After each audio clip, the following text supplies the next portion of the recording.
Pita mtandaoni, nimepitia ukurasa wa Instagram wa Hans Raphael.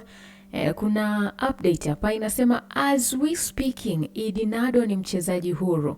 Nado alimaliza mkataba wake na Azam Juni 30 mwaka huu na bado hajaongeza mkataba mpya.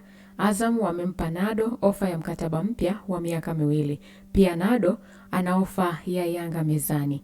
Mpaka sasa Nado bado hajasaini Azam FC wala Yanga, ingawa timu zote zimeweka ofa mezani. Tuweke macho kwenye ishu ya Nado. Haya, Promax anasema aende Yanga bana akapate kombe hata moja. Mwingine hapa anasema tukimpata Nado pale Yanga ni kama tumepata mchezaji wa kimataifa. Kama anataka tu kuzeeka bila kombe, abaki huko. Nado ni kama Luis Diaz, yani Alfayo anasema hivyo.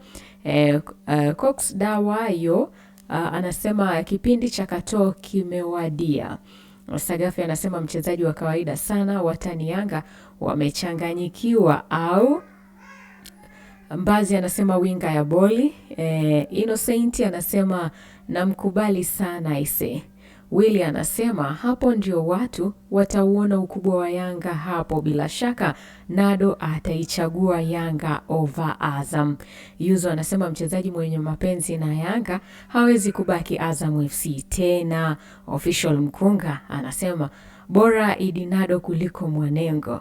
Haya ni baadhi ya comments ambazo watu wameweza kudrop hapa kuhusiana na hii habari inayosema kwamba Nado amemaliza mkataba wake Azam Juni 30 mwaka huu na bado hajaongeza mkataba mpya.